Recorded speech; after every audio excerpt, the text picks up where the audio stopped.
Hello, I'm Jason Kruger, and this is Laura Bertinoli. I'm a consulting CFO here at Signature Analytics. And I'm the founder of Signature Analytics. And today we're going to be discussing what we call the generosity crisis within the nonprofit community. And what I mean by that is what we've seen a lot since COVID is organizations that had a real acceleration in the donations and contributions they received during the COVID period. Absolutely. They scaled up. There's a lot of work and a lot of good work that needs to be done.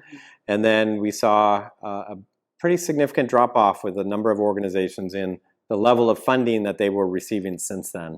And so now they have this crisis of having built up their organization and the foundation of their business and organization, and now what do? What are we seeing? Right. So now we're seeing that they maybe have a budget that's outsized on expenses, but then they have less revenue. So they really have to be pulling from any reserves that they have in order to have a balanced budget for the year. So they're looking at their staff, and they know that there's a lot of need in the community. In fact, the need hasn't dropped. The need is far greater even than it was, I would say, during the COVID time. But with that restricted in giving, you have to look at your organization and say, can we sustain this level of infrastructure? Yeah. And you may not be able to. And so that's where the budgeting process kind of comes in, really looking at your staffing, and because about 60% of an overall nonprofit's budget is in their staffing. Yep. And so it comes down to what kinds of services can we provide, and it's a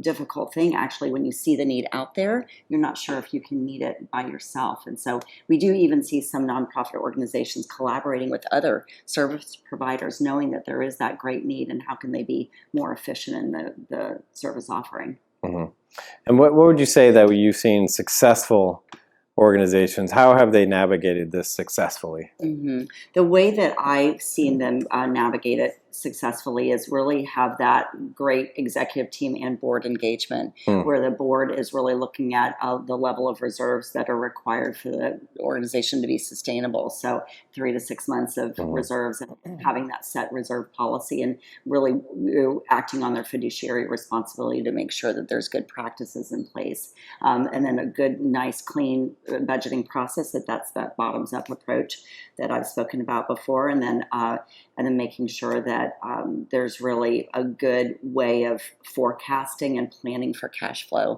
because you might have capital projects or things that you're working on that won't be inside typically your regular surplus and deficit budgeting, and that cash flow forecasting is critical to understand that you don't have to tap into those reserves in order to meet your general operating needs.